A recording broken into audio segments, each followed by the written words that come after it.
Hi guys, it's Ryan O'Neill here from Haunted Scotland, and we have the Echovox here.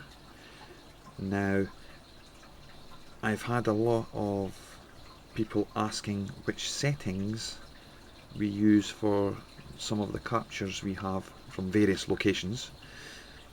So this is just a very short video to show you the settings that I am currently using. So if we go into here, now it's very hard to see the settings here obviously. I might try to add some JPEG images in so you can see yourself. This is the channels A, B, C and D. Underneath we have enable auto blend, which will blend all the channels together. When you do so, this is what happens. Okay, now I use auto blend, but I am not against putting it on one of the channels or mixing them slightly, but usually for the vast majority of the captures we have, it's been done on auto blend. Okay, echo as well. Now, in order to get this, I'm going to reduce the mic gain down just to get rid of that feedback. This is the new thing that Danny has now added to the application, is the mic gain. Now, it is advisable to use an external speaker when using Echovox. Some locations I do not use an external speaker. It's much easier just to use the phone, the Samsung Galaxy S3 that I use, because it's more discreet, and for some locations they really don't want you setting up speakers and things when you're doing a day visit. So it's much easier to put the volume down on the side when you're using it to reduce the feedback. So if we go back in here, so I have the auto blend going. I usually put the echo on. You can use it without the echo. You do not need to use the echo.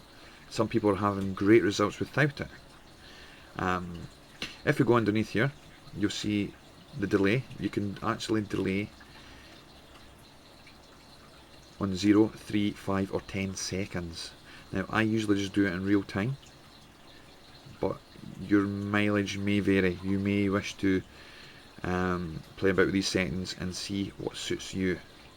Obviously if you put it on delay, it's a lot easier to hear the captures while you're on location. I find that when I bring home the device and put it into Adobe Audition, which I use for analysing, this is when I hear most of the things. I will hear a few things on location, but mostly it will be when I come home and analyse.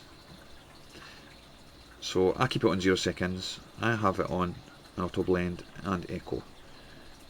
Now over here you've got the speed controls for each channel. Now I like to put these at random. Now I keep them on a slow speed. As you can see, that's what I'm doing here. You know, very random. I'm looking for some order to come out of the randomness. I'm looking for hearing something unique coming out. So I like doing it this way. You can have it faster. You can do whatever you want. There is no setting that will give you bigger results. There's no setting that is going to make it easier for communication to happen if that is what is happening. You really need to take notes, play with the settings, and then see what works for you, because we're all different, you know. So you need to see what suits you better. So this is the settings that I have. I'm not going to run it just now. There is no need. You could see the videos that are there. Once you have your settings in place, you have your speed. We have this new mic gain control once you get this in place, or you can leave it as is. You then press start, and then you start with your session. Now you can, if you like, just leave it going when you're on location and project thoughts out to what replies you get. Now this is good for you, but it's a little harder if you wish to show something that uniquely has come, because trying to tell some of the skeptics that you thought a certain question and then this was the answer, it's going to be really hard. As hard as it is, a lot of people are discounting this application already without even holding it, without even testing it. The other good thing to do is to do what myself and Christopher Huff, my good friend from England, is doing, is to have set questions. Make sure you aim your questions as if speaking to the person in the now. Do not ask, in the past tense. Do it as is, as if you are speaking to somebody just now, through full respect. That would be the best way to do it. So yeah, that's how we're doing the sessions. Now, I am going to do studying with this this application over the course of the next year, maybe even slightly longer, and then once I get a lot of data together, I will have more to push out and show people. The little videos that are being put up on the channel just now are just a small portion of some of the captures that are coming in. So yeah, there's a lot more to come. These will be released over the course of the weeks and months ahead. Every now and then you will see additional videos coming up from older locations, and this is just me catching up with a lot of the audio that we have there and getting the videos made and pushed out, so people who are also testing the Echovox, or members of the public, or anybody at all who's interested in this type of research, can view it, and we could push forward together. Over the last few days, Chris and myself have been looking out for people who are using Echovox on YouTube, the videos they have up, or even the Spirit Box, and we've been subscribing to them, and we have been watching their videos and commenting when we can. This is really just building up a network of people we can speak to and see how they're doing and share techniques, and really just speak back and forward and just push this forward. There's too many people who are naysayers, who are trying to rubbish using things like the Echovox. Like I said before, this is without even testing it themselves. They're showing a high degree of ignorance, to be honest with you.